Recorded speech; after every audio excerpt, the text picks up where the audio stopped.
भगवते उत्तम श्लोकाय नम आर्य लक्षणशील व्रताय नम उपशिक्षितात्मन उपासित लोकाय नमः साधुवाद निकषणाय नमो ब्रह्मण्य देवाय महापुरुषाय महाराजाय नमः।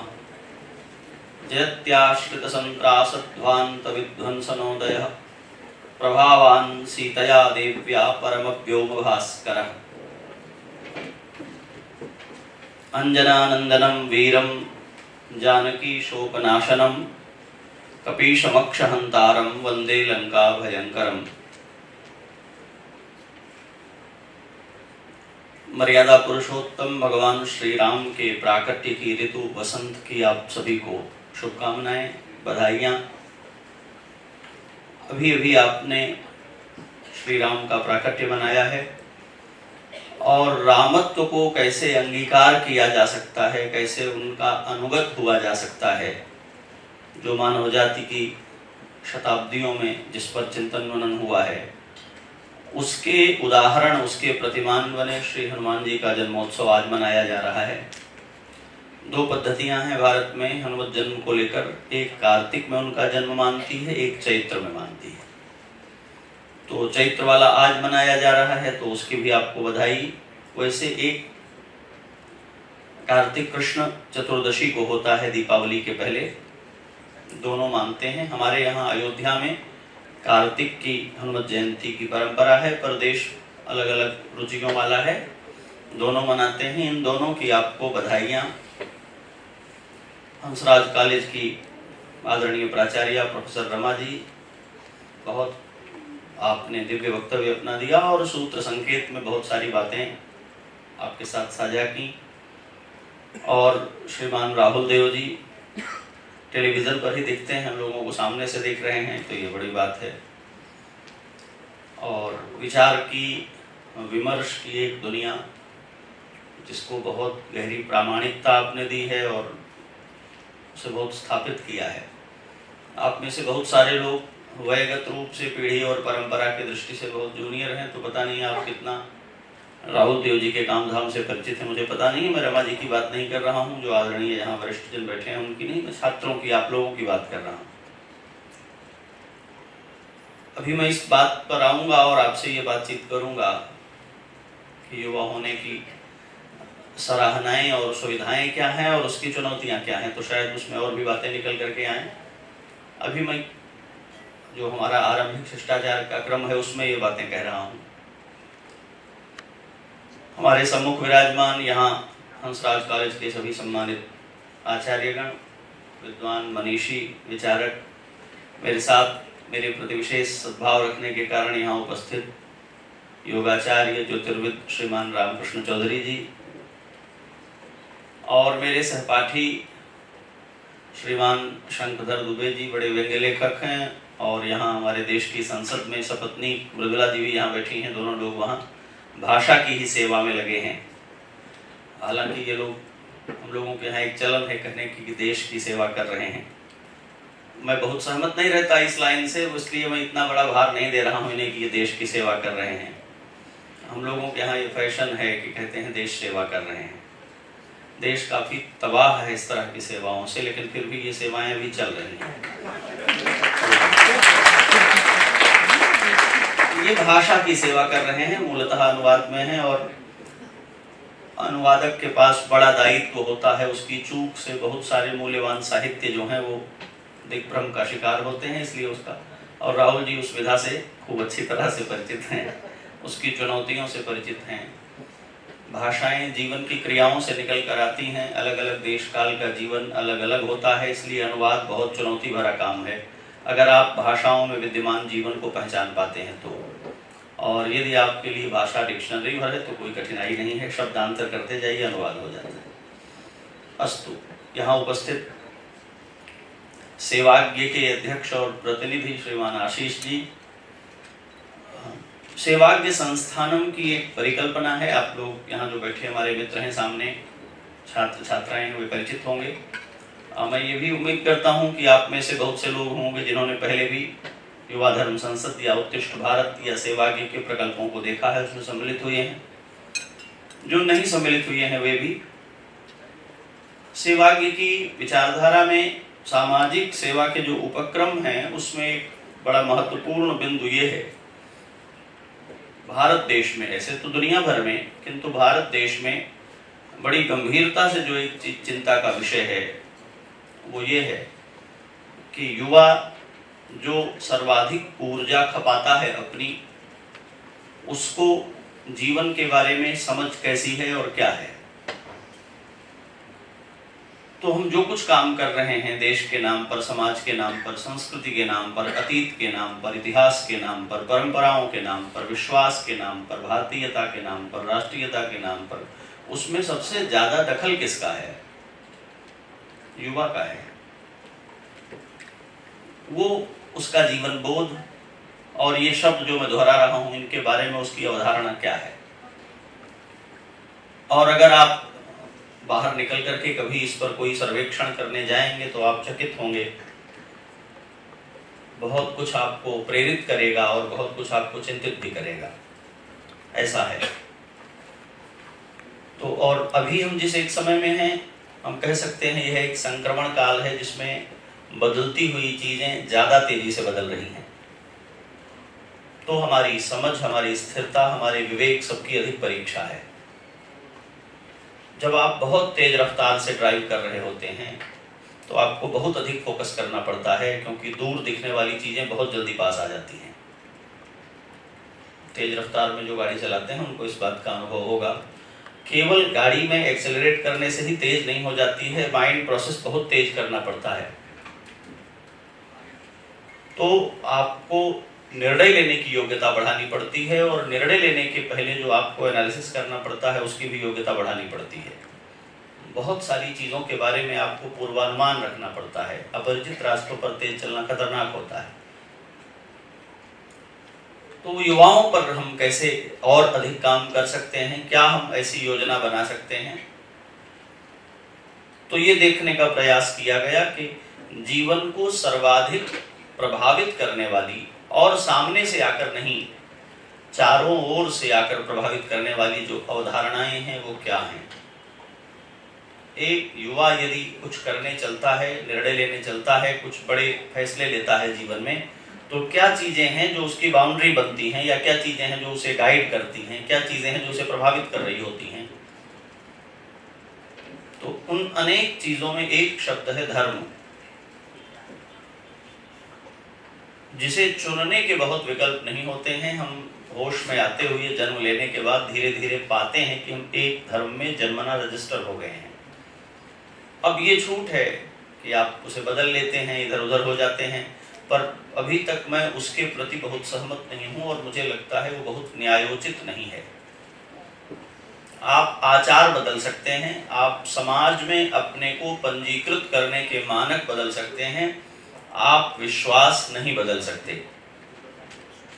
और यदि किसी को जीवन में विश्वास बदलने पड़ते हैं तो वो बिखर जाता है और एक तरह के दोहरेपन का शिकार हो जाता है। और हमारे अधिकांश विश्वास धार्मिक अवधारणाओं से निर्मित होते हैं। वो माता को लेकर हों, वो पिता को लेकर हों, वो उत्तराधिकार पाने को लेकर हों, वो उत्तरदायी होने को लेकर हों, बहुत सारी ऐसी चीजें हैं।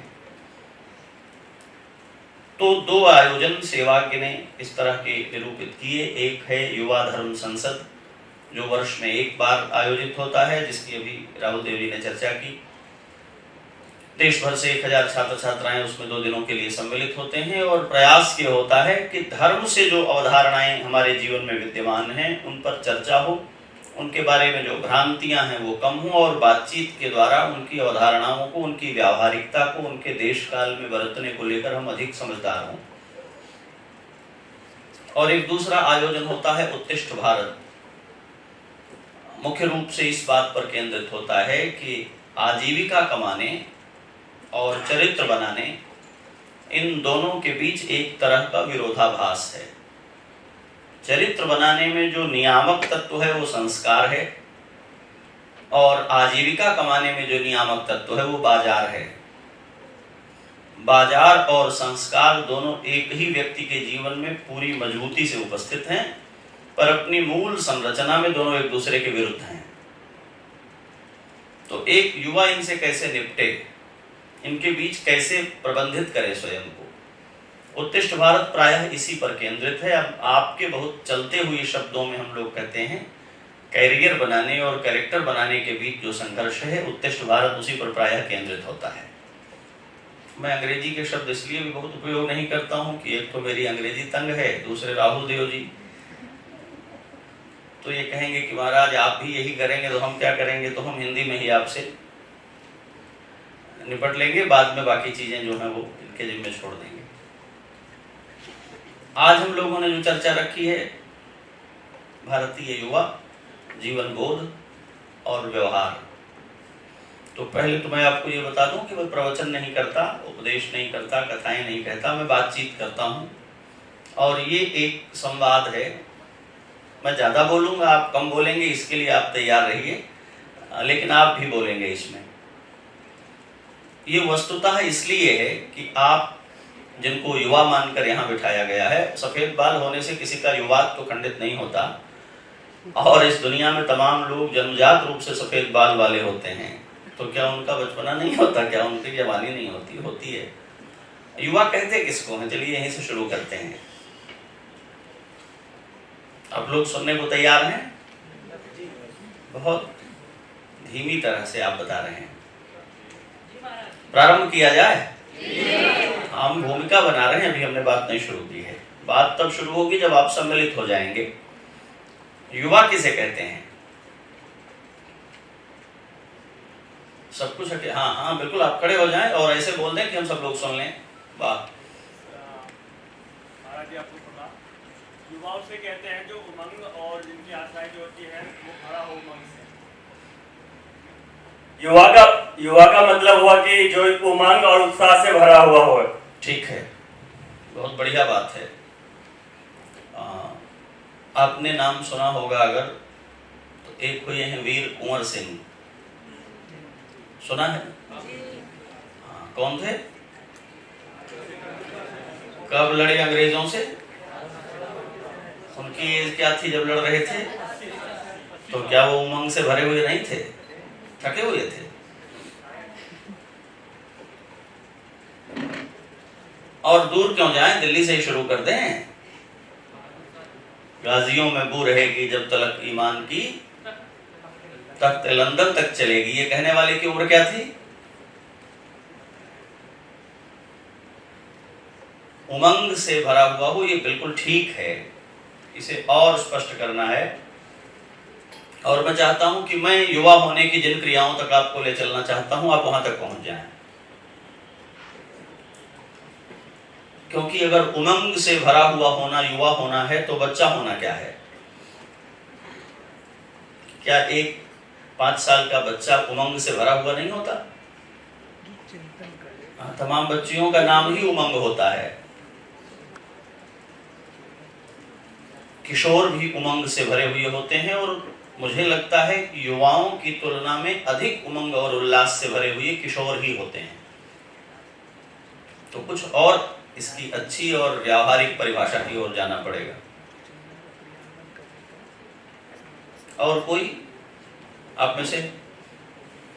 जी बिल्कुल निसंकोच, हम तो चाहते हैं कोई बता दे, हमारा काम आसान हो जाए।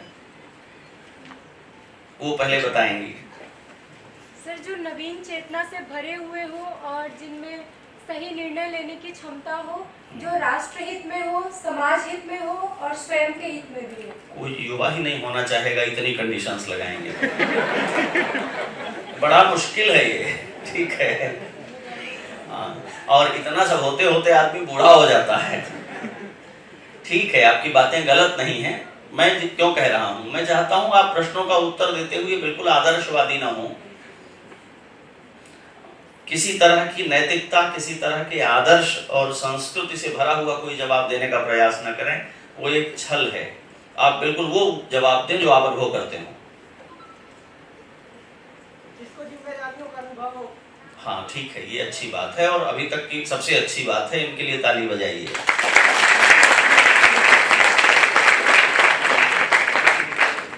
जिसको जिम्मेदारियों का अनुभव हो। हाँ जी। युवा उन्हें कह सकते हैं जिन्हें एक्सप्लोर करने का काफी उत्साह रहता है, कुछ भी चीज हो, चाहे वो अपनी लाइफ का हो या दूसरे के लिए हो, सारे चीज़ों को जानने में उत्सुकता रहती है, उसे एक्सप्लोर करते हैं, चाहे वो खेलना हुआ, पार्टी करना हुआ। बिल्कुल ठीक है। सबसे ज्यादा एक्सप्लोर करने की योग्यता बिल्कुल अबोध बच्चे में होती है। सारे स्विच दबा देता है, मोबाइल के, मशीनों के, जहां नहीं उंगली डालनी है वहां भी उंगली डाल देता है, उसे सब कुछ एक्सप्लोर करना होता है। हाँ ठीक है, बैठिए। अब हम आगे बढ़ेंगे। एक जवाब है, हम उसे अपनी बात आगे बढ़ाएंगे। जिसे जिम्मेदारियों का अनुभव जिसे हो, जो अपने को उत्तरदायी मानता हो, वो युवा है। मैं इसे आपके लिए थोड़ा आसान करता हूं। जीवन के 3 मुख्य आयाम हमारे सामने हैं। ऐसे तो 4 आश्रम हैं, ब्रह्मचर्य, गृहस्थ, वानप्रस्थ और सन्यास। तो हम ये एक तरह से आयु का ही बंटवारा है विचारगत रूप से, पर इसको छोड़ देते हैं। हम 3 उन बंटवारों पर चलते हैं जो सबके जीवन में विद्यमान हैं: बचपन, जवानी और बुढ़ापा। यही 3 है ना? हाँ, बंबई वालों ने भी गाया है। क्या है गाना? बचपन में ये किया, जवानी में ये किया, बुढ़ापे में ये किया, वो प्रसिद्ध है। मतलब बचपन, जवानी और बुढ़ापा, ये 3 अवसर हैं जीवन के। जब हम कहेंगे युवा कौन है, तो हमें ये भी समझना पड़ेगा कि बच्चा कौन है और बूढ़ा कौन है। जो भविष्य जीवी हैं वे किशोर हैं या बाल हैं, जो अतीत जीवी हैं वे वृद्ध हैं, और जो वर्तमान जीवी है वो युवा है। युवा वो है जो अभी में, अब में जीता है, और जो अभी में जीता है उसे उत्तरदायी होना पड़ता है। जो अतीत में जीता है वो अपनी गलतियों पर रो सकता है, जो भविष्य में जीता है वो सपने देखता हुआ सो सकता है, और जो अभी में जीता है उसके पास न पछताने का समय है, न सपने देखने का समय है, उसके पास तो परिणाम देने की जिम्मेदारी है। आज हनुमान जी की जयंती है, तो मैं चाहता हूं इस एक बात को मैं आपके लिए उनसे स्पष्ट करके फिर सीधे आपसे बातें कहता हूं। देर तो हम पहले ही कर चुके हैं, पता नहीं कितनी और देर मुझे यहाँ आपको अटकाए रखना चाहिए। मैं जब आप चाहेंगे तो संकेत कर देंगे पीयूष जी। मतलब संकेत कर देने का अधिकार मैं आपको इसलिए देता हूं कि ये ताना बाना बुनने में आपकी विशेष भूमिका है। आप हमें अयोध्या से यहाँ बोलने के लिए बुला सकते हैं, तो अब बस करिए कहकर के चुप भी करा सकते हैं, तो वरना हम तो बोलते रह जाएंगे, अभ्यास ऐसा है। हनुमान जी गए समुद्र के पार जानकी जी का पता लगाने। मैं आपको रामायण नहीं सुना रहा हूं, मैं सुना सकता हूं, आपको सुननी भी चाहिए, पर आज सुना नहीं रहा हूं। मैं आज केवल आपको युवा क्या है ये बता रहा हूं। समुद्र पार गए और उन्होंने लंका में बहुत प्रयत्न करके ये अनुसंधान किया कि सीता कहाँ है, और उन्हें नहीं मिली। इस कथा से आप परिचित हैं। श्री रामचरितमानस में थोड़ी दूसरी तरह से यह कथा है। मैं वाल्मीकि रामायण के आधार पर आपसे कह रहा हूं। और उन्होंने अनुभव किया कि मैं सीता को नहीं खोज पाया, हार गए, मान लिया कि मैं असफल हो गया हूं। क्योंकि ये प्रतिज्ञा कर दी है वहां अंगद ने और सुग्रीव ने कि असफल होकर आओगे तो मारे जाओगे। यदि मैं लौट कर गया और मैंने बताया कि मैंने जानकी का पता नहीं लगाया, तो अपने मित्र के प्रति संकल्पित होने के कारण वानर राज सुग्रीव अपनी प्रतिज्ञा का पालन करते हुए वानरों को मार देंगे। युवराज अंगद भी मारे जाएंगे। अपने शरणागत अंगद की रक्षा नहीं कर पाने के कारण श्री राम आत्मग्लानि से भर जाएंगे। अपने मित्र का, उसके परिवार का और वानर समूह का नाश होने का अपने को उत्तरदायी मान लेंगे। वो भी जीवन धारण नहीं करेंगे। लक्ष्मण तो उनके ही अनुगत हैं, जब राम नहीं रहेंगे तो लक्ष्मण भी नहीं रहेंगे। ये बात अयोध्या से छिपी नहीं रहेगी, अयोध्या भी ये बात पहुंच जाएगी, और उसका परिणाम ये होगा कि महात्मा भरत जो राम के लौट आने की आशा में ही जीवन धारण कर रहे हैं, वे भी नहीं रहेंगे। माताएं तो पहले ही महाराज दशरथ के नहीं रहने से आधे ही प्राणों की हैं, पुत्रों के सहारे जी रही हैं। जब उनके सत्य प्रतिज्ञ पुत्र नहीं रहेंगे तो माताएं भी नहीं रहेंगी। अयोध्यावासी तो श्री राम के वनगमन से ही अधमरे हो रहे हैं, तो वो उनके बिना कैसे जीवित रहेंगे? पूरा वानर साम्राज्य, पूरा रघुवंश केवल इसलिए नष्ट हो जाएगा कि मैं असफल हो गया हूं। तो हनुमान ने कहा कि अब मेरे पास और उपाय क्या है? कहा एक ही उपाय है कि मैं लौट कर जाऊं ही नहीं और ये बताऊं ही नहीं कि मैं असफल हो गया हूं। प्रतीक्षा में जो जहां है वहां पड़े रहेंगे। ये दुखद तो होगा पर जीवन तो रह जाएगा। मैं यहीं रह जाऊंगा। ये समुद्र तट फल से और जल से युक्त है। इसी में घूमते हुए, विचरते हुए, फल फूल खा करके अथवा उपवास करके मैं अपना जीवन यहीं बिता दूंगा, लेकिन मैं असफल होकर के नहीं लौटूंगा, क्योंकि मेरी असफलता सबका नाश कर देगी। मुझे तो पता लगाकर ही लौटना चाहिए। निर्णय ले लिया हनुमान ने कि मैं वापस असफल होकर के नहीं जाऊंगा। यही युवात्व है। मैं असफल होकर नहीं लौटूंगा, जिसके भीतर ये उत्तरदायित्व है। सब मुझ पर टिके हुए हैं, जिसके ऊपर ये उत्तरदायित्व है। मेरी ही पराजय सबकी पराजय है, जिसके ऊपर ये उत्तरदायित्व है और जिसमें ये बोध विद्यमान है, वो युवा है। तो हनुमान जी ने ये विचार किया कि यदि मैं लौट कर नहीं जाऊंगा, इस पार ही रहूंगा। अब जो दूसरा पक्ष है उसके चरित्र का वो प्रकट हो रहा है, तो करूंगा क्या? असफल होने के कारण जो विरत हो गया है कार्य से, निष्क्रिय होकर बैठ गया है, वो युवा नहीं हो सकता। हजार असफलताएं भी जिसकी कर्मण्यता को, जिसकी कर्मशीलता को कुंठित नहीं कर सकती, वो युवा है। जब तक मेरे पास प्रयत्न करने की क्षमता विद्यमान है, तब तक असफल कैसे हो सकता हूं? जिस दिन मेरे पास करने की क्षमता नहीं होगी, उस दिन सोचूंगा कि मैं असफल हो गया। और मैं युवा धर्म संसद में भी और दूसरे कार्यक्रमों में भी कहता हूं कि युवा होना आयु से सिद्ध नहीं होता है। देवदत्त जी चिर युवा हैं। इनके साथ हम लोग किसी आयोजन में लगते हैं तो हम लोगों को ये थका करके रख देते हैं, इतना चलते हैं। तो मैं फिर से आरंभ करता हूं। हनुमान जी ने कहा कि अभी मैं इस पार हूं, मैं असफल हो गया हूं, ये ठीक है, पर मेरे पास करने को समय है और श्रम है। खाली बैठकर करूंगा क्या? फिर से खोजता हूं। बहुत बारीकी से एक बात ध्यान देने से आपको युवा का पूरा चरित्र अपने बारे में स्पष्ट हो जाएगा। मैं आपको शीशा नहीं दिखा रहा हूं, मैं आपको आपका चेहरा दिखा रहा हूं। दर्पण देखता हुआ व्यक्ति असल में मिरर दर्पण नहीं देख रहा होता है, खुद को देख रहा होता है। ये एक आदर्श कथा है जो मैं आपके सामने रखता हूं। आदर्श माने दर्पण होता है जिसमें आप अपने को देख लें। असफल हुए हनुमान कहते हैं मेरे पास समय है और श्रम है, मैं क्या करूंगा? मैं फिर से खोजता हूं। तो वो कहते हैं मैंने अब तक जो खोजा है उस खोजने में कोई चूक की ही नहीं है, तो दोबारा खोजने की क्या जरूरत है? जहां जहां मैं देख आया हूं वहां वहां सीता नहीं है, ये निश्चित है।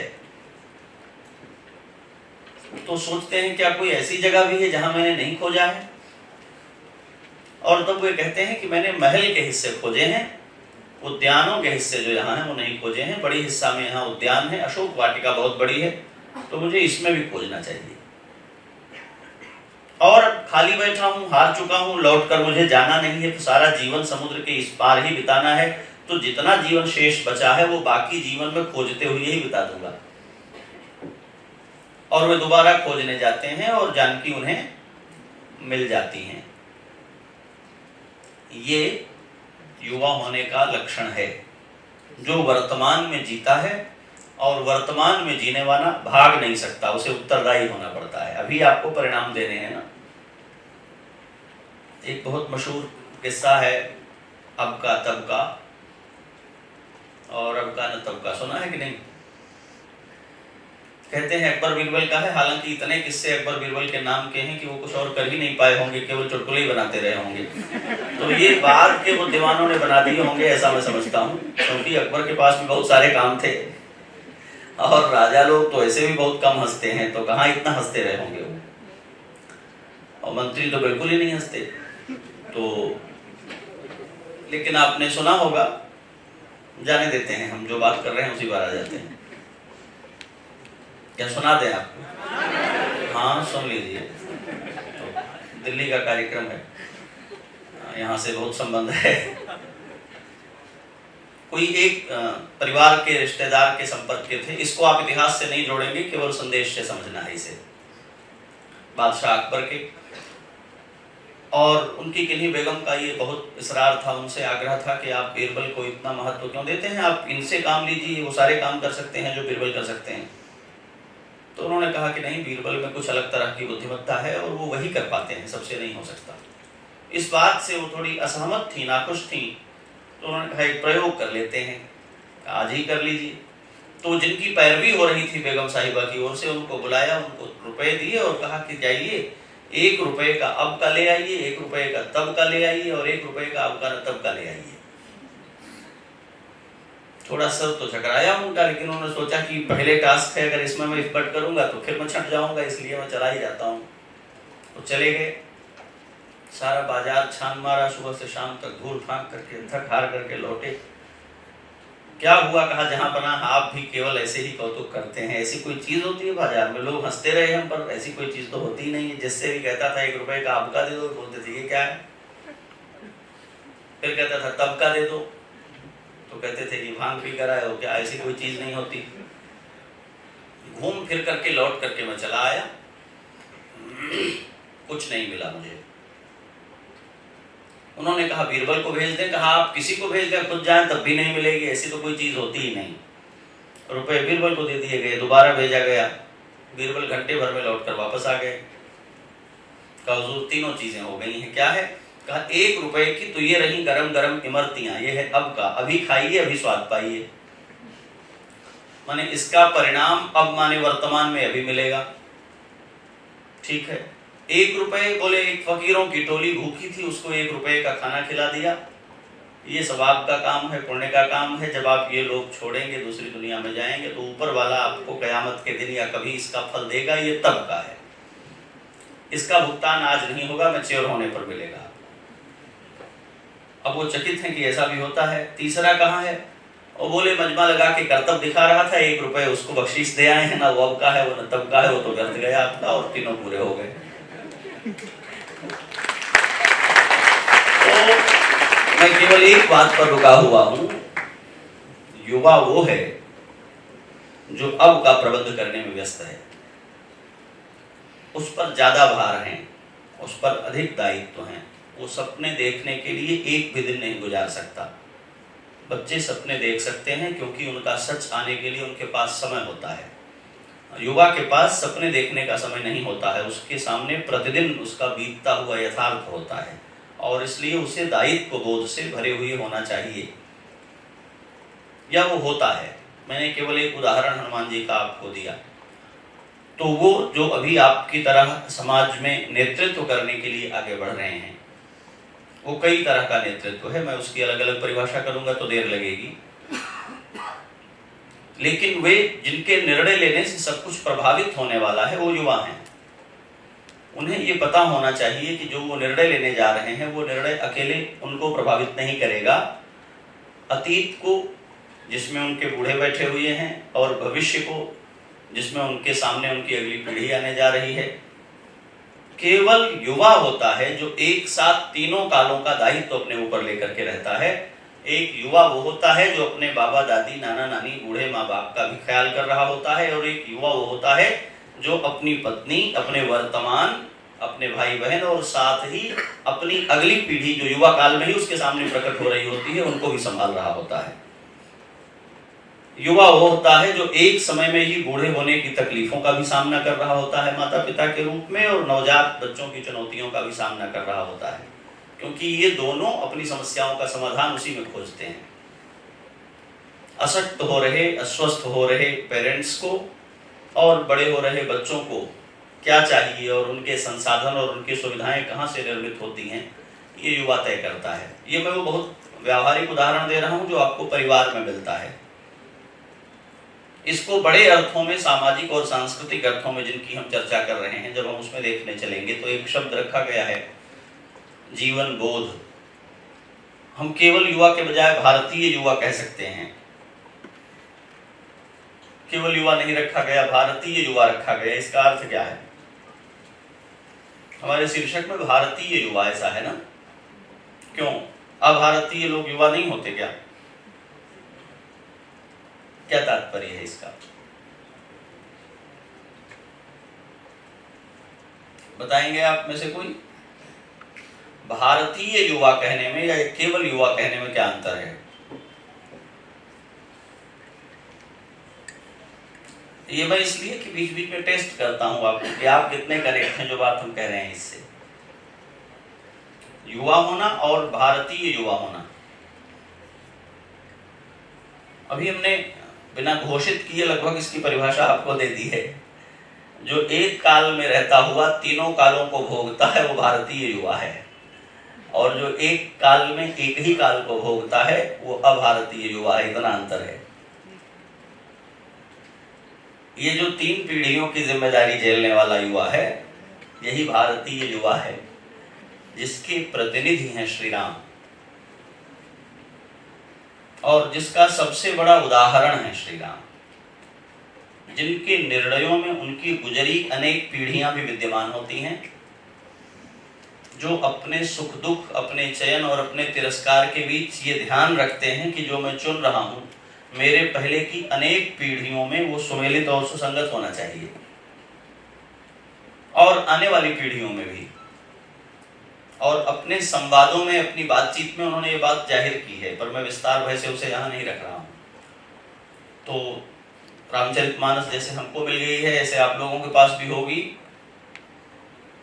कितने लोग हैं जिन्होंने रामचरितमानस देखी है?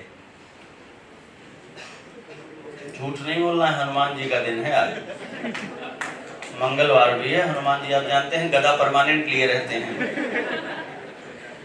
तो अच्छा, इनमें से जितने लोगों ने पढ़ी हो वो लोग हाथ उठाए रखें, जिन लोगों ने देखी है वो हाथ नीचे कर लें। राहुल जी पीछे देख रहे हैं। जिन्होंने, हम पूछेंगे सवाल आपसे, फिर हम फिर पूछेंगे, आपने पढ़ी है तो ठीक है, बहुत अच्छी बात है। मैं ये इसलिए कह रहा हूं कि यदि आपने पढ़ी है रामचरितमानस या रामायण के कोई संदर्भ आप पढ़े हैं, तो भारतीय युवा होने का दायित्व या उसका अर्थ क्या है आपको समझ में आएगा।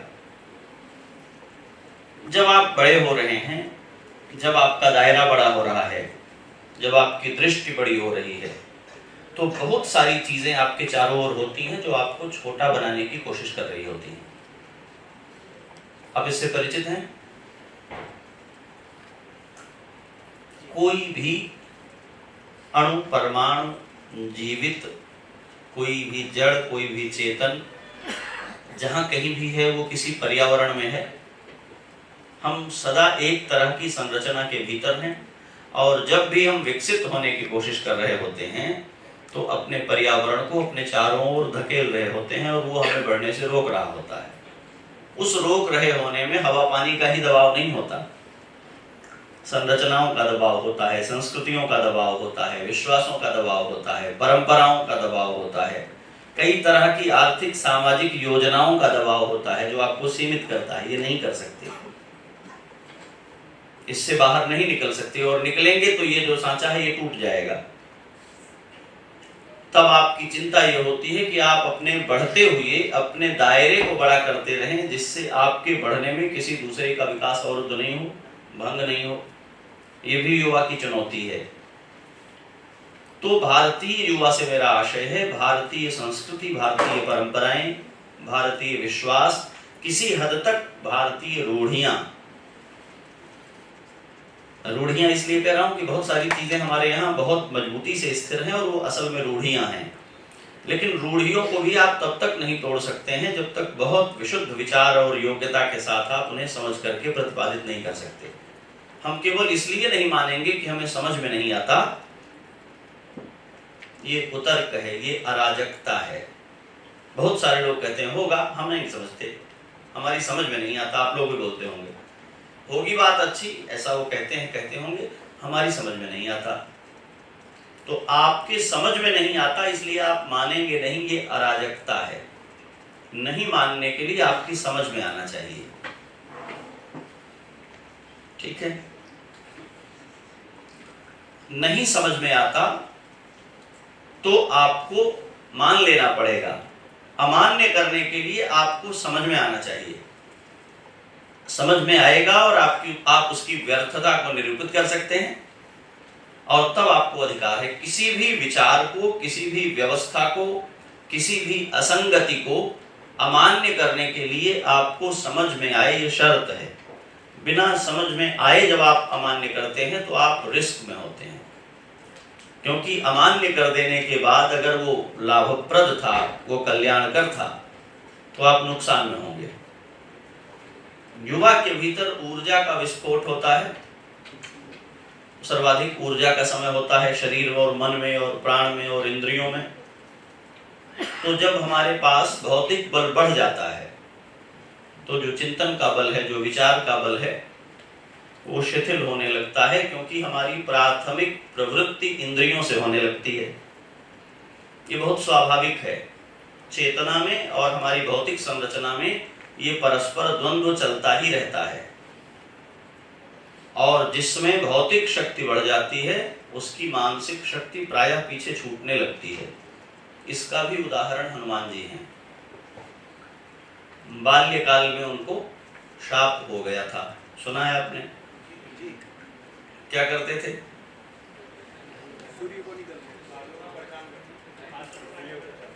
हाँ, उपद्रव करते थे, सीधे सीधे कहे ना। ऐसे कार्य करते थे जिनमें विचार नहीं निहित होता था। तो उनको शाप क्या हुआ कि तुम्हारी शक्ति ही विस्मृत हो जाए। मतलब जो अपनी शक्ति का उपयोग करने में अच्छा विचार नहीं रखता है, उसके पास शक्ति होनी ही नहीं चाहिए। ये हनुमान जी इसका उदाहरण है।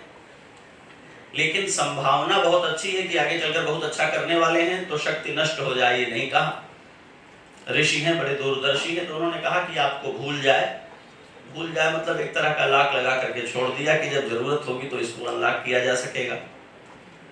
और जब आवश्यकता हुई तो उनकी उस शक्ति को जागृत कर दिया गया, उन्हें याद दिला दिया गया और वो वैसा कर सके।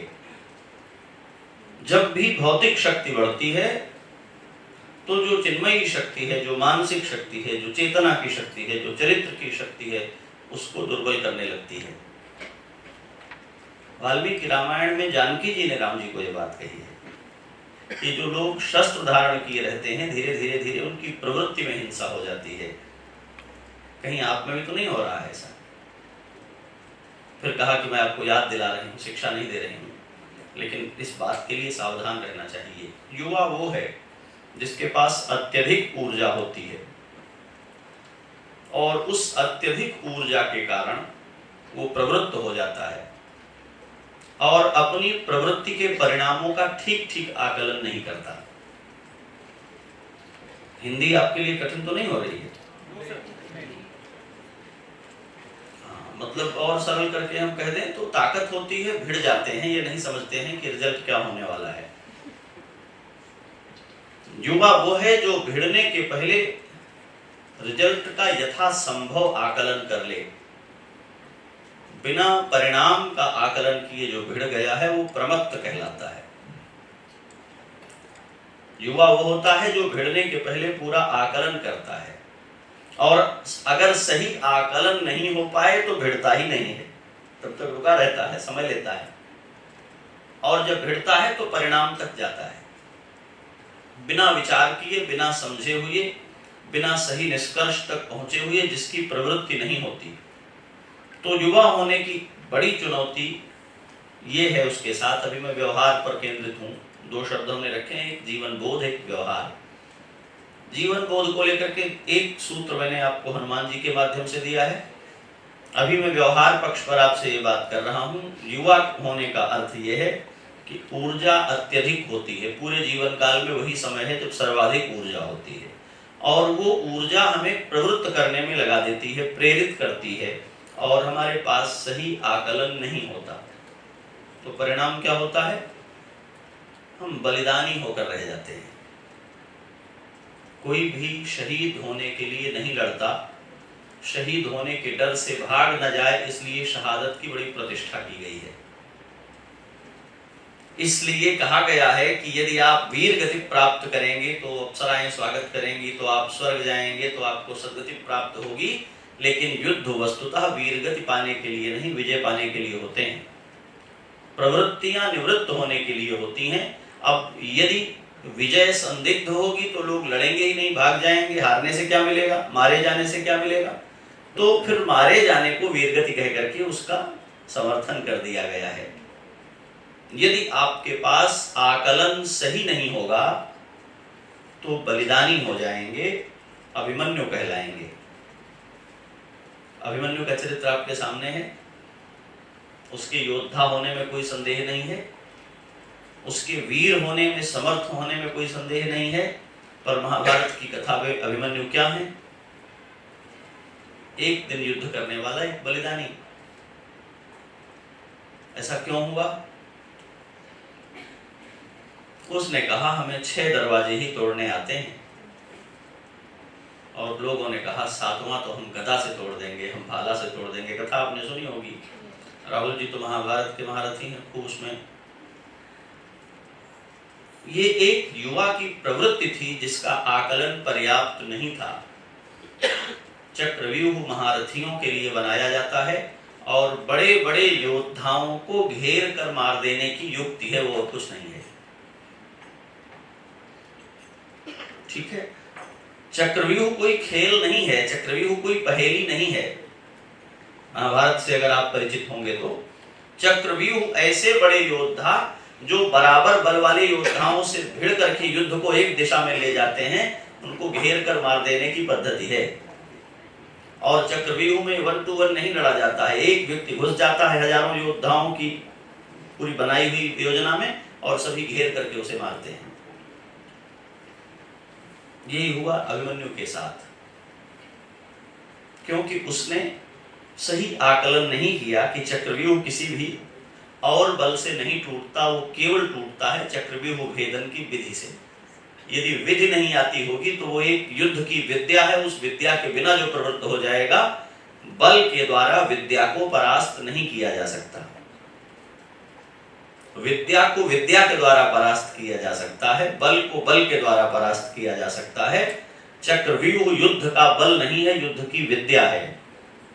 और अभिमन्यु उस विद्या में निष्णात नहीं थे, लेकिन युवा थे। बल के दर्प में जहां विद्या काम नहीं आएगी वहां बल लगा देंगे, ऐसा सोचकर प्रवृत्त हुए। परिणाम दुखद था, एक त्रासदी है वो महाभारत की, बड़ा आघात है वो महाभारत का। और जिससे आगे बहुत बड़ी संभावनाएं हो सकती थी, वो योद्धा एक दिन की लड़ाई में शहीद हो गया। ये युवा होने की चुनौती है। आपके पास महाभारत का मतलब सिविल सर्विस ही है, उससे बड़ा तो कोई महाभारत है नहीं। क्यों? और उसमें आप अभिमन्यु की तरह प्रवृत्त हो जाते हैं। मैं थोड़े दिन प्रयाग रहा हूं शोध के लिए, और दिल्ली तो खैर तीर्थ ही है उसका, महातीर्थ है ये सिविल सर्विस की तैयारी का। अकबर इलाहाबादी का एक बहुत बढ़िया शेर है, सुना होगा आपने। सिविल सर्विस की तैयारी वाले लोग यहाँ भी कुछ होंगे, कुछ के सपने होंगे, कुछ उसमें लगे होंगे, कुछ लोग ट्राई कर रहे होंगे। तो उन्होंने क्या कहा, क्या करती है सिविल सर्विस? इश्के लैलाए सिविल सर्विस ने मुझ मगनून को इतना दौड़ाया, लंगोटी कर दिया पतलून को। हाँ, ये मतलब इलाहाबाद में भी बड़ी भीड़ है ना, इसलिए वहां उन्होंने अनुभव किया होगा। तो इश्के लैलाए सिविल सर्विस ने मुझ मगनून को इतना दौड़ाया। तो ये महाभारत आप भी चुन लेते हैं। मैं हमेशा कहता हूँ, युवा होने का अर्थ ये है कि आप अपने जीवन के, अपने आयु के सबसे अधिक संभावनाशील, सबसे अधिक प्राप्तियों से भरे हुए और सबसे कठोर युद्ध के बीच होते हैं। यही वो समय है जो आपके जीवन में आपको सब कुछ देने वाला समय है। जब ये आपको किसी की छतरी, किसी की छाया से निकाल करके खुले आसमान के नीचे खड़ा करता है, और आप पुत्र से पिता बनने वाले होते हैं, आप पाल्य की जगह पालक बन रहे होते हैं, आप किसी के पीछे चलने के बजाय अपने नाम और चेहरे के साथ अपनी पहचान स्थापित कर रहे होते हैं। जब जीवन में प्रकृति से पाए हुए सहचर माता पिता की छाया और उनके घेरे से निकल करके अपना जीवन साथी चुन रहे होते हैं, जब आप संरक्षण करने, पोषण करने की योग्यता का अनुभव करके संतानों को जन्म दे रहे होते हैं, ये सब युवा काल में घटित होता है। जिन्होंने अब तक आपका पालन किया है, आप उनका पालन करने के लिए अपनी दृष्टि, अपनी समझ विकसित कर रहे होते हैं। यही समय होता है जब समाज, यही समय होता है जब अर्थ, यही समय होता है जब संबंध, यही समय होता है जब रिश्ते आपकी ओर बड़ी उम्मीद से देख रहे होते हैं। इस समय यदि आपके अपने बारे में आपका आकलन सही होगा तो आप अपनी अधिकांश लड़ाइयों में विजयी होते जाएंगे।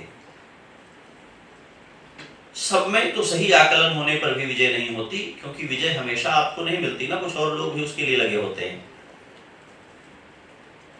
जब आप नहीं जीत रहे होते हैं तब भी कुछ दूसरे लोग जीत रहे होते हैं, और प्रकृति में एक साथ सबको नहीं मिलता है सब कुछ, इसलिए कई बार जब आपको नहीं मिलता तब दूसरों को मिल रहा होता है और आप अयोग्य नहीं होते। तो उसी समय आपको यह समझना होता है कि जिस बार आपका नहीं हुआ है उस बार किसी और का हुआ है, और चूंकि 5 ही लोगों का होना था, 25 बैठ गए थे, तो 20 अयोग्य होना संभव नहीं था। चुनाव में 5 से ज्यादा की जगह नहीं थी। तो अपने बारे में ये आत्मविश्वास रखना कि मेरा नहीं हुआ, मैं सफल नहीं हूं, लेकिन मैं अयोग्य नहीं हूं। प्रतिस्पर्धा योग्यता के मानक से तय नहीं होती, उसमें बहुत सारे दूसरे मानक भी होते हैं, मैं उन सब पर यहाँ चर्चा नहीं करूंगा। पर स्पर्धाओं में जीतने के मानक अनेक होते हैं। अपने बारे में आप तब ये निर्णय ले सकते हैं असफल होकर भी कि आप अयोग्य नहीं हैं, जब आपको ये पता हो कि आपकी क्षमता क्या है। ठीक ठीक युवा होने पर बल का जो दर्प है, बल का जो वेग है, वो उस सही आकलन से वंचित कर देता है। तो ये आपकी चुनौती है। मैं प्रायः पूछता हूं उन लोगों को जो बड़ी परीक्षाओं में, बड़ी प्रतियोगी परीक्षाओं में सम्मिलित हो रहे हैं, कि 8वीं में कितना नंबर था, 10वीं में आप कैसे थे, 12th में आप कैसे थे, ग्रेजुएशन में क्या स्थिति थी, कभी टीजीटी, पीजीटी, कभी बीएड, कभी आसपास की छोटी परीक्षाएं, इनमें से कुछ निकाली हैं?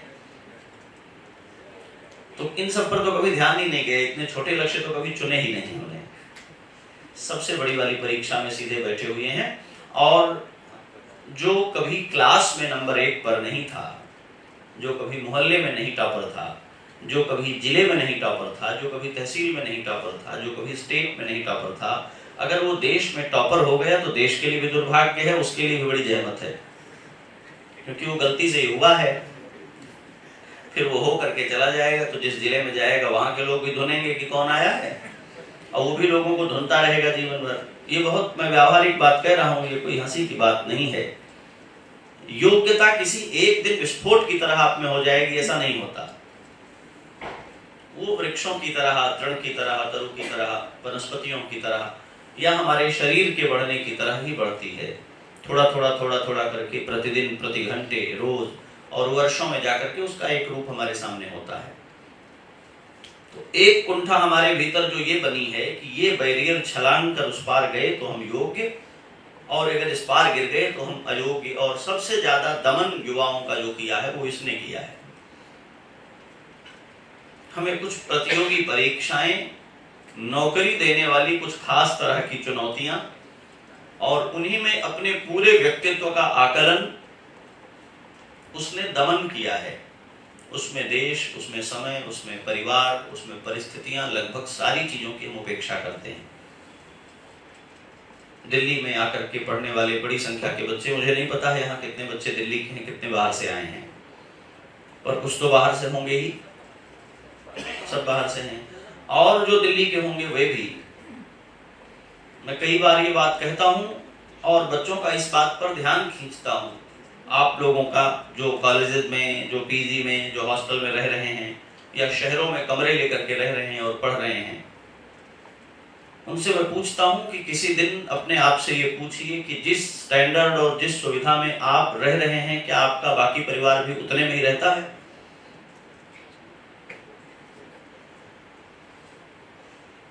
ये प्रश्न है। घर से बाहर निकला हुआ छात्र, घर से बाहर निकली हुई छात्रा, पीजी में रहें, चाहे हॉस्टल में रहें, चाहे कमरा लेकर रहें, चाहे बनाकर खाएं, चाहे मेस में खाएं, पर एक व्यक्ति पर जो सुविधाएं आपके लिए घर वहन करता है, क्या घर के बाकी सदस्यों के लिए उतने का ही वहन करता है? क्या अनुभव है आपके?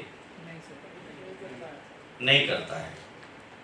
तो पूरे परिवार के सर्वाधिक संसाधनों का निवेश अपने आप पर आप कर रहे हैं, तो आपने क्या आकलन किया है कि इसको लौटाने की आपकी योजना कितनी फुल प्रूफ है, कितनी तैयारी है?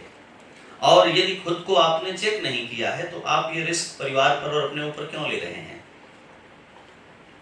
ये मैं आपको हतोत्साहित करने के लिए नहीं कह रहा हूं, ये मैं आपको आपकी सच्चाई से परिचित होने के लिए कह रहा हूं। बड़ी संख्या में हम लोगों ने उन लक्ष्यों का चुनाव किया है जिनके बारे में हमने खुद को पहचाना ही नहीं है कि हम इन लक्ष्यों के लिए तैयार हैं या नहीं हैं। तो एक वो समय जो आपके लिए सबसे कीमती समय है, उसमें आप खुद को एक ऐसे टेस्ट में डाल देते हैं जिसके बारे में कुछ प्रतिशत भी आप श्योर नहीं है, और फिर अगर वो परिणाम नहीं आते हैं जिनके लिए आप चले थे, तो निराशा, तो हतोत्साह, तो फिर जहां कहीं भी हम टिकते हैं वहां बिना रुचि के टिके रहने की कुंठा। मेरे कुछ ऐसे भी परिचित मित्र हैं, और सुनेंगे इस पर तो बेचैन होंगे, बहुत दिनों तक कलेक्टर बनने में लगे रहे, किसी सूरत में नहीं बन पाए और कोई टर नहीं बन पाए, कलेक्टर तो जाने दीजिए, और अंततः वो मास्टर बने, और वो भी प्राइमरी में। तो उन्होंने क्या किया, किसी एक पढ़ने लिखने वाले बंदे को कुछ रुपए किराए पर अपनी जगह लगा दिया पढ़ाने के लिए, और अपने वो बुलेट खरीद ली, बढ़िया जो आवाज करती है, और बढ़िया शानदार कपड़ा वपड़ा पहन के सुबह तैयार होके वैसे निकलते जैसे कलेक्टर साहब निकलते होंगे, और फिर वो विद्यालय की राजनीति और शिक्षक राजनीति और ये वो, और क्लास में उनकी जगह लगाया हुआ अपने वेतन का कुछ अंश दे करके उसे। और ऐसा एक नहीं, कुछ को मैं जानता हूँ, कुछ दूसरे बाद में पकड़े गए, कार्रवाई हुई उनके ऊपर, कुछ की नौकरियां गई, कुछ ने अपना लेन देन करके फिर छुड़वाएगी, जिस्मत मैया वे पीते ही तो अपना वो छूटे उससे। तात्पर्य क्या है? तात्पर्य यह है कि अपने बारे में ठीक आकलन नहीं करने पर भी बल के दर्प में प्रवृत्त हो जाने के कारण लक्ष्य आपको नहीं चुनते हैं। आपने लक्ष्यों को चुन लिया, उससे क्या होता है? किसी एक व्यक्ति को 40 वर्ष के होने को थे, उनके किसी परिचित ने कहा कि भैया शादी नहीं की अब तक, क्यों देर कर रहे हो, क्या विचार है? बोले विचार तो है, शादी करना चाहता हूँ, पिछले 10 साल से करना चाहता हूँ। तो क्यों नहीं कर रहे हो? कहा नहीं, मेरी एक शर्त है कि मैं तो लड़की देख कर करूंगा। तो बोले देख लेनी चाहिए, देगा, देखी तो रहे, सैकड़ों देखी हैं, कोई पसंद नहीं आई? कहा सब पसंद आई। तो किया क्यों नहीं? बोले उनको हम पसंद नहीं आते। अरे उन्हें भी तो पसंद आते, जब हम देखते हैं तो हम भी तो दिख जाते हैं। तो जो हमने बड़े लक्ष्य चुने हैं अपने लिए, उनके साथ एक बड़ी चुनौती ये है, लक्ष्य हमें नहीं चुन रहे होते, और हम कभी ईमानदार आकलन नहीं करते इस बात का कि हम जिन लक्ष्यों के लिए चले हैं उनके लिए हमारी तैयारी क्या है। हम इस बात से तय करते हैं अपनी प्रतिबद्धता को कि हमने एक चार्ट बना के चिपका दिया है अपनी रीडिंग टेबल पर, इतने बजे उठेंगे, इतने बजे पढ़ेंगे, इतने बजे ये करेंगे, इतने बजे वो करेंगे। वो सब चार्ट भूल जाइए और अपने आप से पूछिए कि यहाँ आने में और रूम लेकर रहने के पहले जब घर में थे तब ये सब करते थे क्या? जब बना बनाया खाना माँ के हाथों का मिल जाता था, और जब सारे सामान बाजार के पिताजी ला करके रख देते थे, और जब घर के दूसरे काम खुद पर से टाल कर भाई बहनों को भी दिए जा सकते थे, तब आपने अपने पढ़ाई के आवर्स और अपनी पढ़ाई टॉप ग्रेड की नहीं की थी। तो जब अपना रोटी दाल भी खुद देखना है, और कैमरा भी खुद देखना है, और बिस्तर चादर भी खुद बदलना है, और कपड़े भी खुद धुलने हैं, तो आप कौन सी टॉप ग्रेड की पढ़ाई कर लेंगे? आपकी प्रकृति है या नहीं है ये? हम बहुत बार अपनी पसंद के आधार पर खुद को परिभाषित करते हैं, अपनी प्रकृति जो है उसका सामना नहीं करना चाहते, और एक तरह के दोहरेपन में ठगे जाते रहते हैं। हर बार जब नहीं होता है तो कहते हैं इस बार बहुत अच्छा पेपर गया था, इस बार मेरिट ऊपर भाग गई, ठीक है। और किसी बार कहते हैं इस बार तो ठीक था लेकिन पेपर पैटर्न ही बदल दिया उसने, हमारी तैयारी दूसरी थी। ये कहानियां जितनी बार हम कहते हैं उतनी बार भी सेलेक्ट होने वाले हो ही जाते हैं। तो मैं ये नहीं कह रहा हूं कि आपकी तैयारी अच्छी नहीं होगी, मैं ये कह रहा हूं कि तैयारी अच्छी होने का प्रतियोगी परीक्षाओं में केवल एक मानक है कि आप सेलेक्ट हो जाएं, और अगर आप नहीं हुए हैं तो बाकी सारी बातें अपना मन बहलाने के लिए हैं, आपको और ज्यादा तैयारी की जरूरत है। ये पूरे जीवन चलता रहता है। हमेशा हमारे साथ जो एक व्यावहारिक कठिनाई सामने आती है वो ये है, हम कभी भी अपने बारे में आत्मानुसंधान के माध्यम से इतने आश्वस्त नहीं होते कि हमने वो तैयारी कर ली है जो हमें करनी है। हम सदा इस कुंठा में रहते हैं कि कोई संस्थान, कोई परीक्षक, कोई प्रतियोगी परीक्षा, कोई नौकरी प्रदाता कंपनी हमें चुन ले ताकि हम प्रमाणित हो जाएं। ऐसा है कि नहीं है? सरकारी नौकरियों में अब शायद कोई एक व्यवस्था ऐसी भी है जिसमें सेल्फ अटेस्टेड फॉर्म या फोटो या कुछ चीजें लगती हैं, ऐसा कुछ होता है। आप स्वयं ही अटेस्ट करके अपना फोटो मैंने सिग्नेचर करके जिम्मेदारी ले सकते हैं, होता है ना। तो आप अपने आप को सेल्फ अटेस्ट करें और नंबर दें और ये पूछें सही सही कि आप अपने बारे में जो बताते हैं आप वो हैं क्या। ये युवा होने की जिम्मेदारी है। ये हनुमान करते हैं, ये श्री राम करते हैं, ये अर्जुन करते हैं, और ये मिथिला में जन्मा हुआ एक बालक करता है। आचार्य रामकृष्ण जी हमारे सामने बैठे हैं, जो दरभंगा नरेश को कहता है कि बालो हम जगदानंद नमे बाला सरस्वती।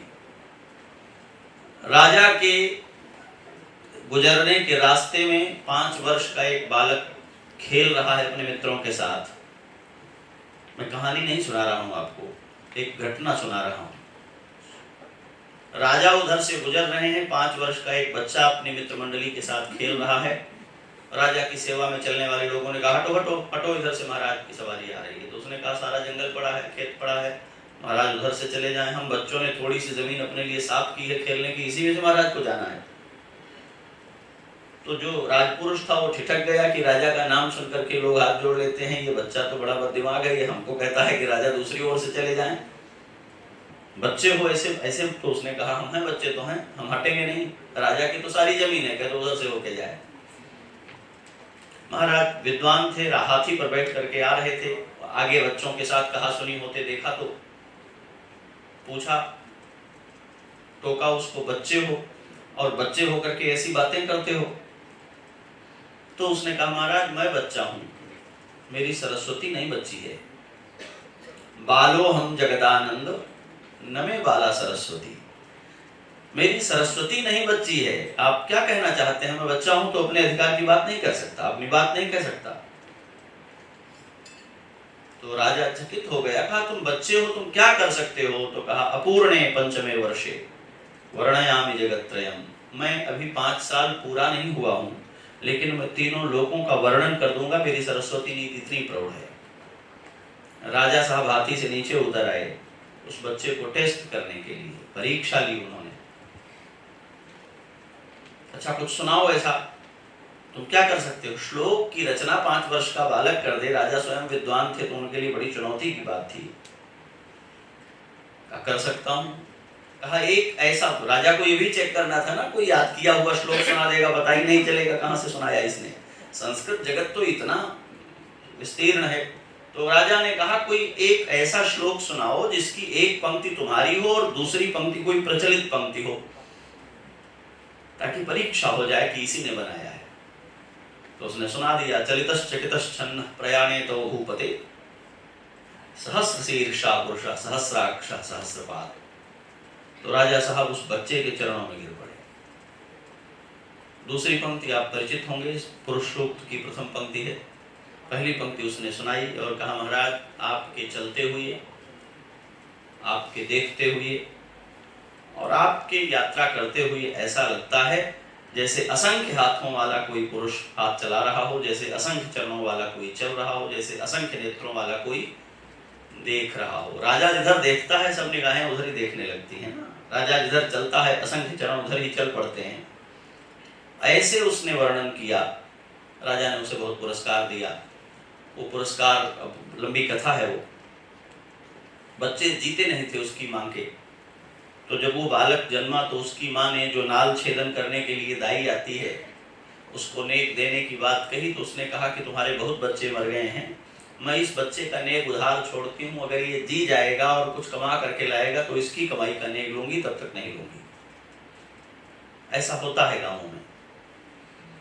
कहा बच्चे तुम्हारे बहुत मरे हैं, अभी मैं नेक नहीं लूंगी, और अगर ये बच्चा जीवित रहा और इसने कुछ कमाया जीवन में तो इसकी कमाई जो होगी पहली कमाई मैं लूंगी। 5 वर्ष का बच्चा, राजा ने कहा इसको ले चलो और जितना कुछ ये मांग सके तो ले जाकर के राजा ने उसको खड़ा कर दिया। तिजोरी में खजाने तरह तरह के भरे हैं। 5 वर्ष के बालक को क्या पसंद आता तो उसने देखा कि सोने की लाठी एक रखी हुई है। उसने सोचा सामान भर के ले जाएंगे तो अच्छे नहीं लगेंगे, कैसे बटोर के ले जाएं दरिद्र जैसे, तो लाठी एक बार में उठाएंगे तो ढेर सारा सोना हाथ में आ जाएगा। तो उसने सोने की लाठी चुन ली, ले आया। माँ ने उस दाई को बुलाया और कहा कि ये तुम्हारी है। ऐसी माँ होती है तो वैसा बच्चा होता है। ये तुम्हारी है क्योंकि प्रतिज्ञा थी कि जिस दिन ये बच्चा कुछ कमा करके लाएगा उस दिन तुम नेक लोगी। ये सोने की लाठी तुम्हारी, बच्चे के हाथ से लेकर के और नारद छेद करने वाली उस दाई को दे दिया। मिथिलांचल में उसके बनवाए हुए मंदिर, सरोवर, पोखर सब वहां विद्यमान है, अभी उसकी कीर्ति विद्यमान है। चौधरी जी यहाँ बैठे हैं, इनको अनुभव है उसका। जब हम अपना परिचय देते हैं, मैं ये केवल इस उदाहरण के लिए दे रहा हूं कि उसने एक विद्वत वंश में मैं उत्पन्न हुआ हूं तो मेरी योग्यता ये है, मैं इसे कर सकता हूं। तो राजा ने कहा कवि को कि तुम कविता करते हो? कहा करता हूं पर बहुत अच्छी तरह नहीं करता हूं, काम तो मैं दूसरा करता हूं, सिलाई का, बुनाई का। बुनकर था ना, आपको श्लोक याद होगा, राहुल जी को बहुत चर्चित प्रसंग है संस्कृत का, काव्यम करोमि नहीं चारुतरम करोमि। जुलाहा कह रहा है राजा को कि कविता तो मैं भी करता हूं पर बहुत आपकी जैसी साफ सुथरी नहीं करता हूं, क्योंकि मैं तो सिलाई बुनाई में लगा रहता हूं, लेकिन यत्न पूर्वक करूंगा तो आपसे अच्छी करूंगा। किसी विषय में आपका प्रवेश है, कोई विषय जो आप पढ़ते हैं, कोई चीज, कोई विद्या, कोई शिल्प, कोई कारीगरी जो आपके पास है, सदा कोई दूसरा आपको उसके लिए एक लाइसेंस क्यों देता है? आप खुद को क्यों नहीं घोषित करते कि मैं ये कर सकता हूं? जो घोषित करते आए हैं भारत के अतीत में लोग, सारे ही प्रश्नों का उत्तर लिख दिया और कहा हम 5 क्यों लिखें, हम सबके उत्तर दे रहे हैं, आप कोई 5 छांट करके नंबर दे दो। कथा प्रसिद्ध है। ये कोई रामायण महाभारत की कथा तो है नहीं, ये तो आपके आधुनिक भारत की कथा है। वही 5 प्रश्नों के उत्तर देने हैं, और एक ऐसा भी विद्यार्थी इस देश में है जो कहता है मैं सारे के ही उत्तर दे देता हूं, आप कोई 5 इसमें से चेक कर लो। ये युवा होने का दायित्व है, ये युवा होने की स्थिति है। आप अपने बारे में जो बताते हैं वो प्रमाणित करने की योग्यता जिस दिन आपके पास होगी, दुनिया की कोई प्रतियोगिता आपको निरस्त नहीं कर सकती, आपको पीछे नहीं कर सकती। हम अपने बारे में दिए हुए सारे परिचय और प्रमाण आभासी रूप से ढो रहे हैं, उनको प्रमाणित करने की स्थिति में नहीं है। जिस विषय पर हम स्नातक हो रहे हैं, जिस विषय में हम परास्नातक हो रहे हैं, और यहां तक कि जिस विषय में हम शोध कर रहे हैं, मैं तिरस्कृत करने के लिए नहीं कह रहा हूं, मैं आपके सोचने के लिए आपको आमंत्रित कर रहा हूं। जिस विधा से, जिस विद्या से, जिस वर्ग से, जिस विभाग से आप निकल रहे हैं पढ़कर, आपको प्रमाण बन जाना चाहिए उस विभाग का कि कोई व्यक्ति आपके सम्मुख खड़ा हो कि इस विषय का ये स्नातक है, इस विषय का ये परास्नातक है, तो पूछो क्या पूछना चाहते हो, हमें पता है इसमें। जिस दिन हम इस तरह बनकर निकलने लग जाएंगे, ये समाज हम कहीं भी चलेंगे वो आरती करेगा। कल हम लोग किसी से दीक्षांत शब्द की चर्चा कर रहे थे, तो मैंने उन्हें कहा कि दीक्षांत की एक ऐसी परंपरा थी गुरुकुलों में, जिस दिन स्नातक दीक्षांत उपदेश के लिए तैयार होते थे, गुरुकुल छोड़ना होता था, उस दिन उन्हें निर्देश होता था सूर्यास्त पर्यंत अपनी कुटियों में रहें, झोपड़ियों में रहें, सूर्य के सम्मुख ना आए। ब्रह्म मुहूर्त में ही अपनी नित्य क्रिया से संपन्न निवृत्त होकर के फिर झोपड़ियों में चले जाएं। संध्या काल में ही जब आचार्य का निर्देश होगा तब फिर बाहर निकलेंगे। और इसकी व्याख्या करते हुए लिखा उसके व्याख्याकारों ने कि कृतविद्य आचार्यों को एक साथ बाहर देखने से सूर्य का तेज मंद पड़ जाएगा, इसलिए आचार्यों ने व्यवस्था बनाई, क्योंकि अकेला सूर्य विद्या स्नात पारंगत योग्य विद्यार्थियों ब्रह्मचारियों का सामना नहीं कर सकता। ये उसके भाष्य में लिखा। एक साथ मैं रोमांचित होता हूं आपको ये बताते हुए कि वो भारत है, इसलिए भारतीय युवा शब्द हमने रखा है। अपनी विद्याओं में संपूर्ण ज्ञान प्राप्त करके पारंगत हुए विद्यार्थी जिन्हें आज दीक्षांत के बाद मुक्त कर दिया जाएगा गुरुकुल से, वे इतने तेजस्वी हैं कि सूर्य उनका सामना नहीं कर सकता, और आप परीक्षा का सामना नहीं कर पाते हैं।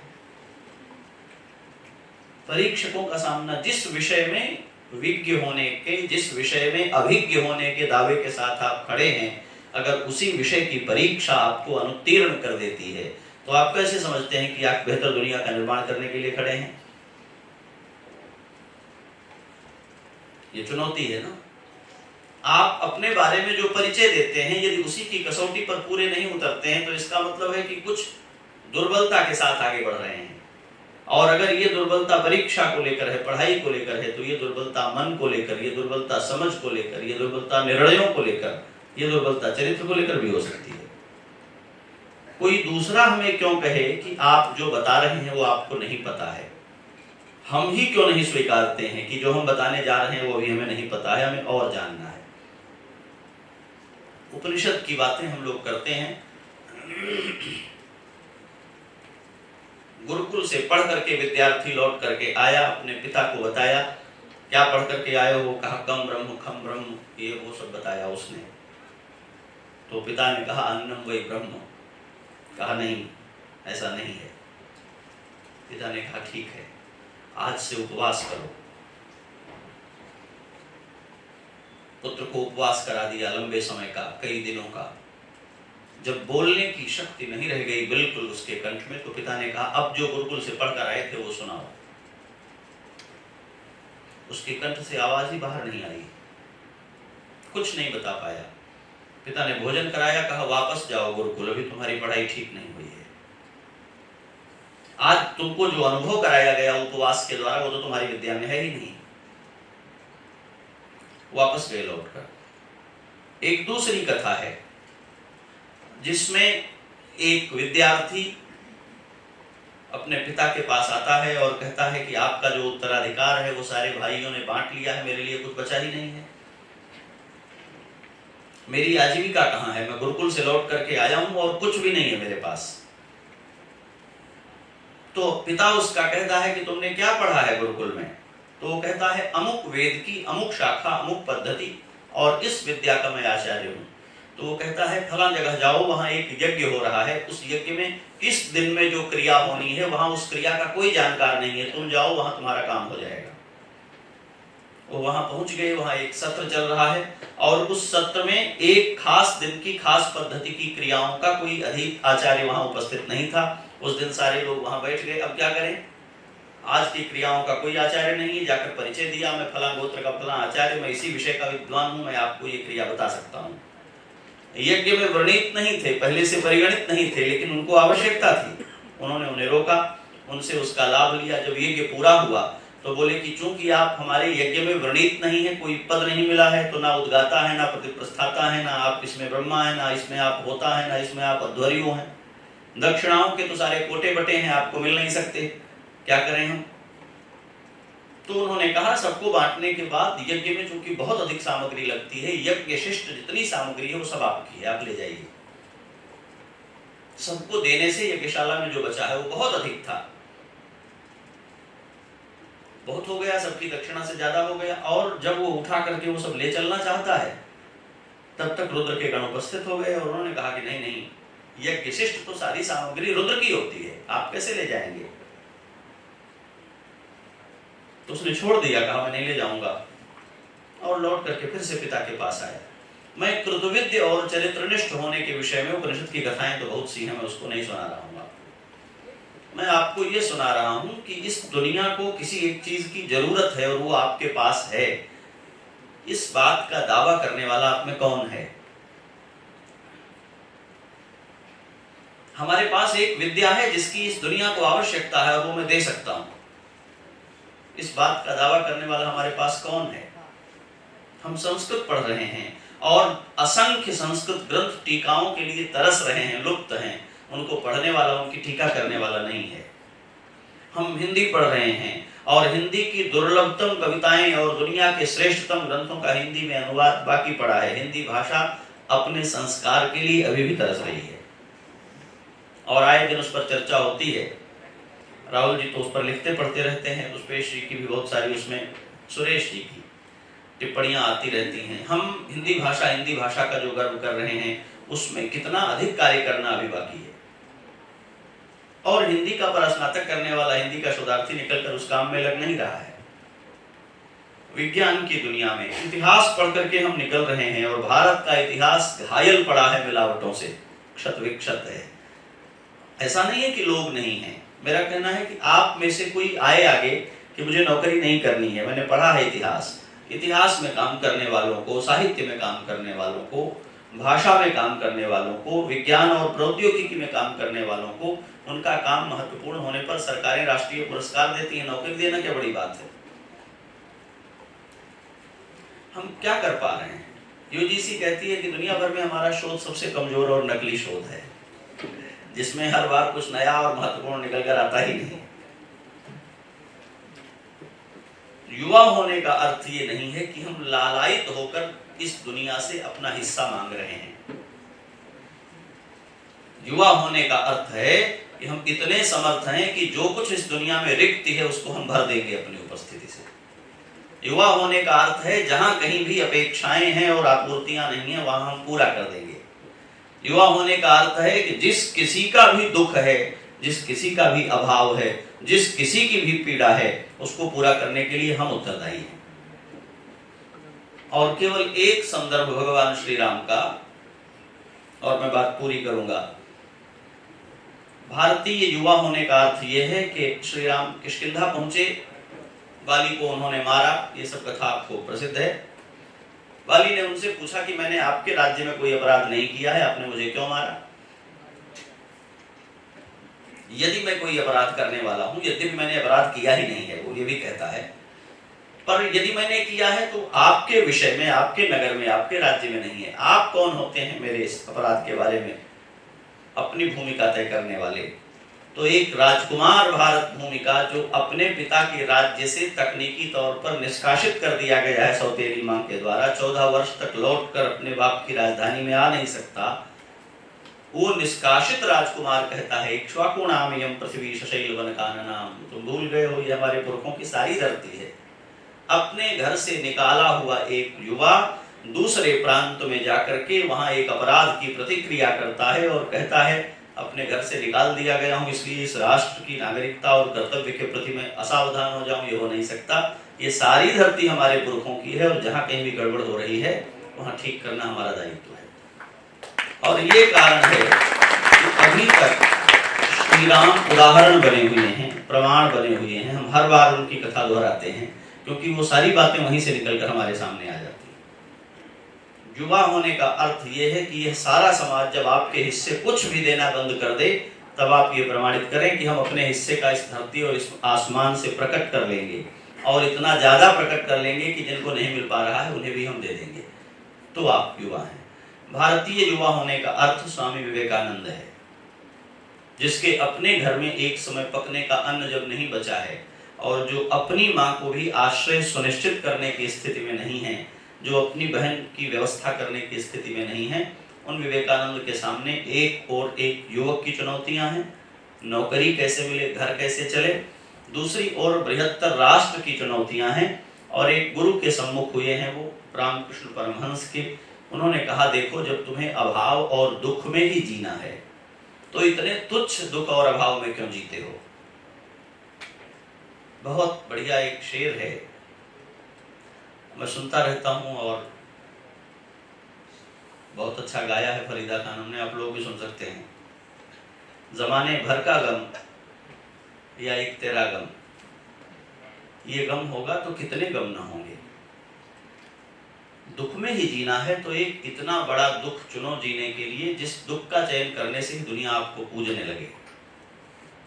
अभावों में जीना है तो इस बड़े संसार की दुनिया के अभाव के साथ जीने का अनुभव करो, जिसमें दुनिया आपको अपना मसीहा और नेता स्वीकार करे। संघर्षों में जीना है तो पेट का संघर्ष छोड़ो, मनुष्यता के और बड़े संघर्ष हैं, उनके साथ अपने को जोड़ लो। संघर्षों में जीते हुए और बलिदान होते हुए भी आपकी महानता पर कोई प्रश्न नहीं उठे। युवा होने का अर्थ है जीवन की तुच्छताओं में और महानताओं में किसी एक को चुनने का अवसर हो तो विवेकानंद ने ये नहीं चुना कि मेरी माँ का क्या होगा, विवेकानंद ने ये नहीं चुना कि नौकरी कैसे मिलेगी। उन्होंने कहा जब मांग मांग करके ही खिलाना है तो मैं देश भर के लिए मांगना शुरू करूं, क्यों और अपने माँ के लिए मांगूंगा तो ठीक नहीं। आप दिल्ली में हैं, एक अपने पेट के लिए गाड़ी रुकने पर लाल बत्ती के समय लोग मांगने आते हैं, उनके साथ क्या व्यवहार होता है आपने देखा है, ठीक है।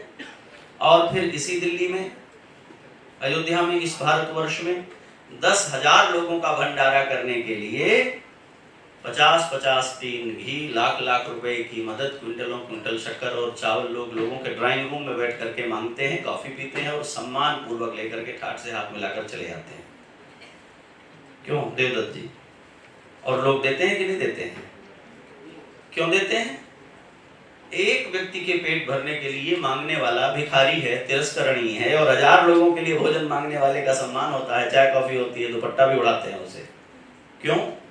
अपनी चिंताएं बड़ी करेंगे तो लोक का कल्याण उसके भीतर आ जाएगा, आप स्वीकार्य हो जाएंगे।